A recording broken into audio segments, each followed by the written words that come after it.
Howdy zippers, you've made it through another week on a burning planet in a crumbling democracy, so yay weekend. I'm Violet Ikonomova. The Michigan primary is bearing down on us, and Mike Bloomberg continues to paper the room with cash. But if his performance at Wednesday's debate in Vegas is any indication, money can't buy charisma or morals. It can, however, maybe buy the endorsement of Wayne County Executive Warren Evans. News emerged this week that Bloomberg hired Mrs. Warren Evans to work for his campaign before the county exec gave him the nod. Yes, the same First Lady of Wayne who once got a $60,000 a year job working for the county despite lacking a college degree and government experience.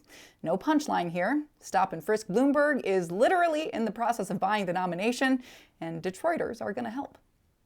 Our fearless leader, Donald Trump, has been handing out pardons like pop brownies at a frat house, giving them out to almost everyone, except...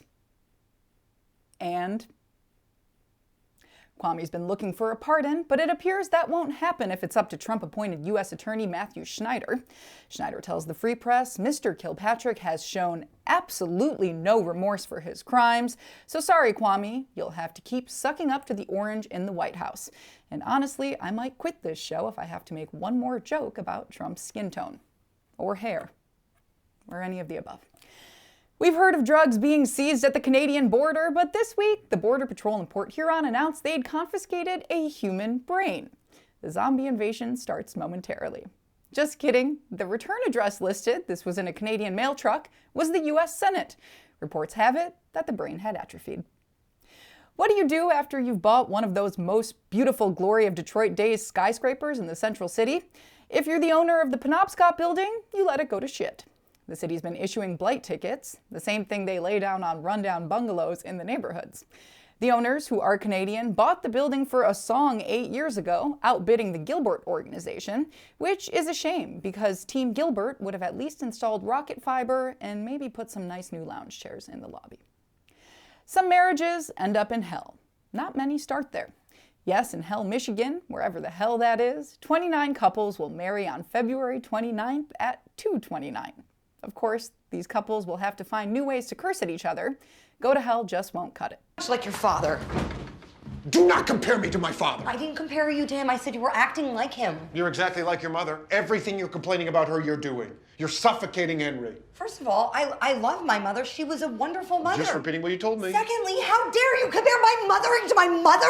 That sounds more like it.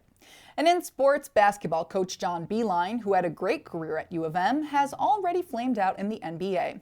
This week, halfway through his rookie year as coach of the Cleveland Cavaliers, he stepped down. One thing that didn't sit well, Beilein treated team members like college players.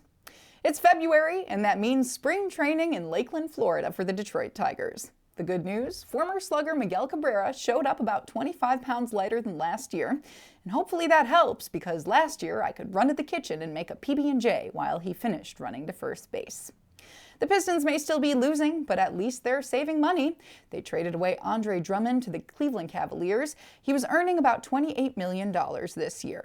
The Pistons head out to the West Coast on Sunday to play the Portland Trailblazers in a night game.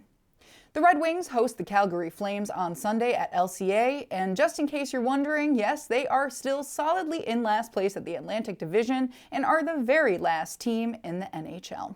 Thanks for tuning into The Zip. I'm Violet Ikonomova. Log on to DeadlineDetroit.com for daily news updates.